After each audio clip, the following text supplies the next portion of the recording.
shoes on, because it's time for the mad bad times of Michael Jackson, who turned 40 today.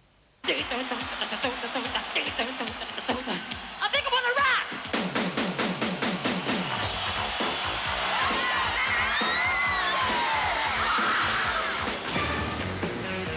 He's sold over 300 million records worldwide, generating an estimated $5 billion in revenue. Today, the phenomenon dubbed the King of Pop celebrates his 40th birthday.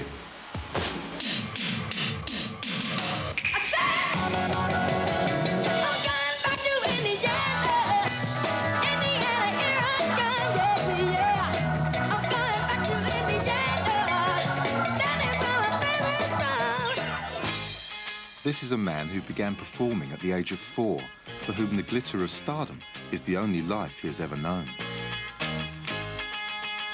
Audiences across the world took him to their hearts first as a child and latterly a childlike man. A performer seemingly able to defy time by making youth the very trademark of his persona, maintaining the boyish vigour and enthusiasm of a Peter Pan.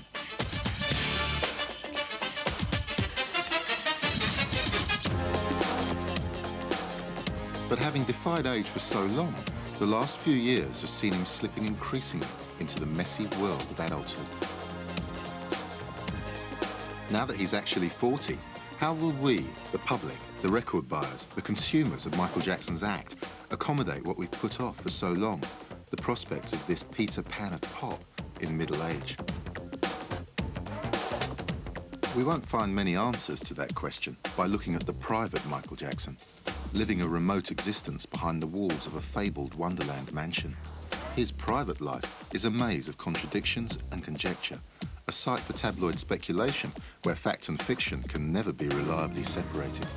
We need to look instead at the Michael Jackson we really know and have for so long been drawn to. The singer, the dancer, the showman, the public performer who bears little resemblance to the reclusive, whispering private person.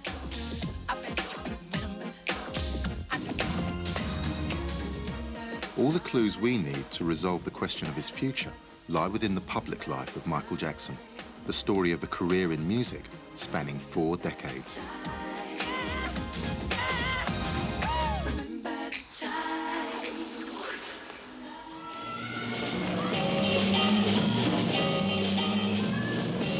It all began at Motown, the hit stable of the 60s that had transformed black American soul music into the pop sound of young America.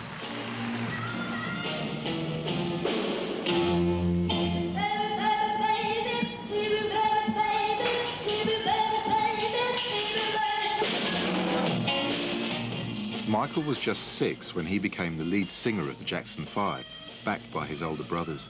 He was 9 years old when they caught the eye of Motown Records. Boys, I want to sign you up. Yeah? Yeah! And still only 11 when they shot to fame with their first hit in January of 1970.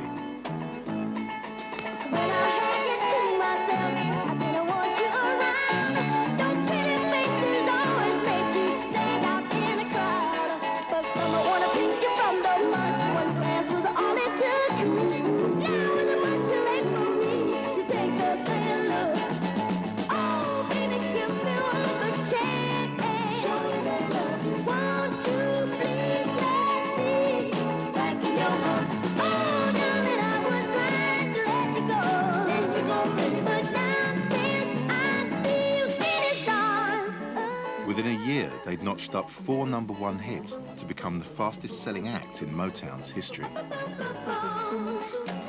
They may have been called the Jackson 5, but make no mistake about it, little Michael was the group's growing focal point. Enchanting, precocious, outrageously talented, a small boy with a man-sized talent. Already he was possessed of an uncanny ability to interpret and perform a song. Motown's owner, Berry Gordy, described him as an old soul, performing as though he'd already experienced adult life in some previous existence. When I was 2 years old, I was 4 years old. It was a very good year for Sandbox girls.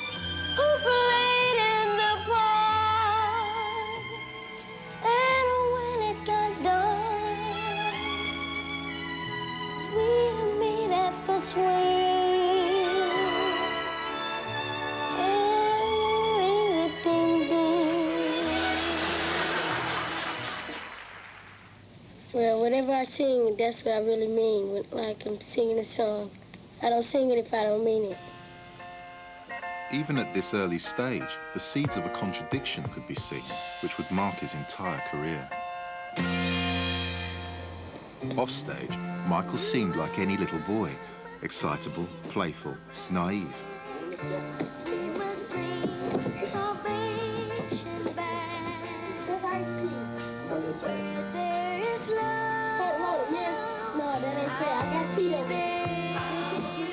But once he picked up a microphone, he displayed a professionalism and maturity so far beyond his years that it bordered on the supernatural.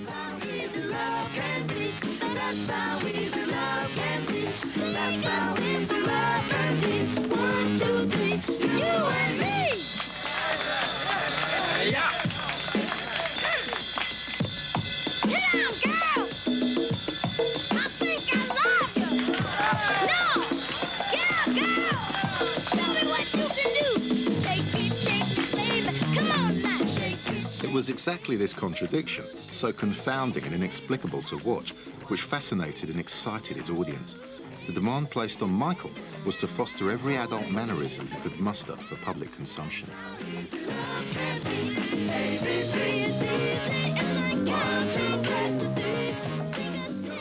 For the first time, pop mania was being heaped on a performer who was even younger than his fans. It must have been a mind-bending experience for one so young. Michael and his brothers were a pop sensation, mobbed wherever their limousines and private jets would take them. What's with the O's and the R's? There's a few girls over there want to take you home with them, and well, who knows? Are you shy? No. No, I kind of had that figured out. Later on, he would complain of having his childhood stolen from him by the demands of his early career, of feeling robbed. But in the early 70s, the public couldn't get enough of little Michael. And he was served up to them on a plate, or at least in a bowl. I'm gonna eat a dog. What, you crazy man? What's that spell? Dog. I ate it, my feet, delicious teeth. Gonna have a good breakfast with my ABCs. A, B, C, D, E, F, G. Gonna eat my applefish, A to the C. That is absolutely sensational. Back we go to music with the fabulous Michael Jackson. By the time they hit London in 1972 to start their first European tour, the other Jackson brothers were little more than a backing group for the undisputed star of the show. He rocks in the treetop all day long. I've been rhyming and singing his song. I do the band on Jaybird Street. Now man, the rhyming and go tweet, tweet, tweet. Rock your robin, oh, rock, rock, rock your robin. Tweet, tweet, blow, rock your robin, 'cause I'm really gonna rock you tonight. Hey, it feels fun with every chickadee. Ain't been a bird in the tall oak tree. The wild old owl, the big black crow, drumming their wings, singing go, bird, go, rock your robin, oh, rock, rock, rock your robin, tweet, tweet, blow, rock your robin, 'cause I'm really gonna rock you tonight. You got it, Tito. The only problem for a group fronted by a charming child was that one day the child had to grow up. What's going to happen when your voice changes? Just change. You going to be able to stay singing? Yeah. As puberty took its toll on the pint-sized performer, sales began to sag. The Jackson 5 cartoon show was a brave attempt to suspend reality, repackaging old hits in a format where the animated Michael stayed eternally small and cute. But in real life, he was moving beyond adolescence. The conventional wisdom was that stripped of their prepubescent gimmick, the Jackson 5 would be just a washed-up, has-been novelty act. But the conventional wisdom was wrong.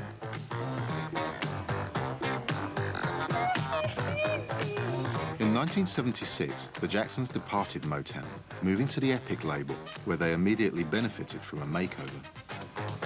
Baby's always dancing and wouldn't be a bad thing, but I don't get no loving, and that's no lie. We spent the night in Frisco at every kind of disco. From that night I kissed our love goodbye. Don't blame it on the sunshine. Don't blame it on the moonlight. Don't blame it on the good times. Blame it on the boogie. Don't blame it on the sunshine. The hit started rolling again as they cultivated a more grown-up, sexy disco style, fronted as ever by Michael. Let's dance, let's shout, shake your body down to the ground. Let's dance, let's shout, shake your body down to the ground. Let's dance, let's shout, shake your body down to the ground. Let's dance, let's shout, shake your body down to the ground.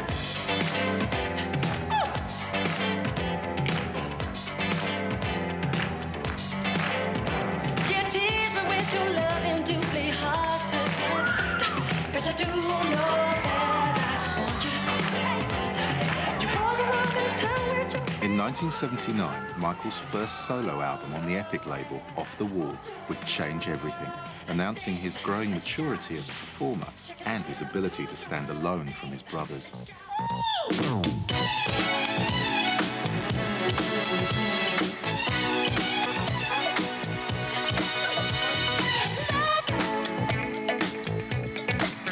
Just a feeling now.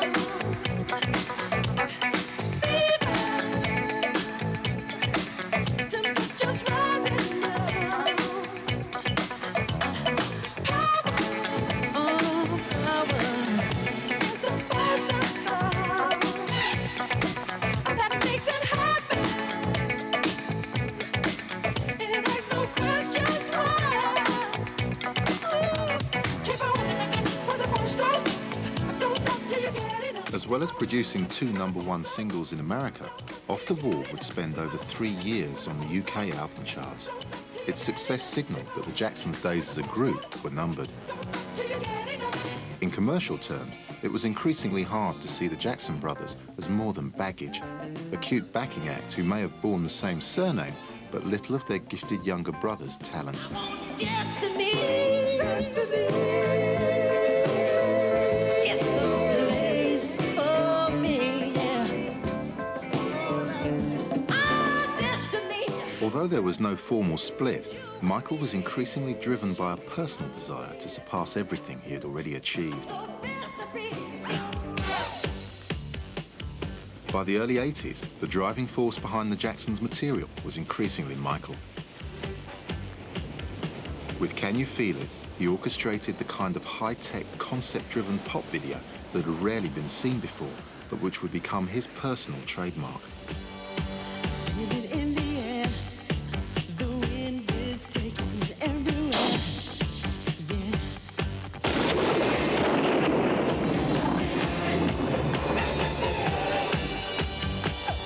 All the colors of But even the success he was enjoying with his brothers fell short of the all-conquering sights he had set for himself.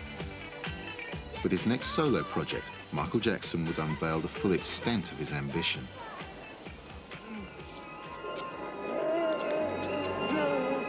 The result of his efforts, released in December 1982, would reshape perceptions of pop music.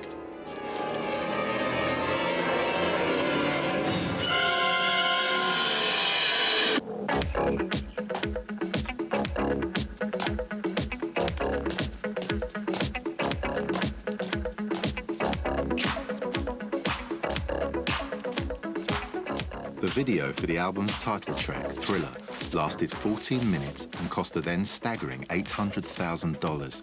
With its Hollywood production values, state-of-the-art special effects and breathtaking choreography, Thriller set a benchmark for pop video, which may never be surpassed.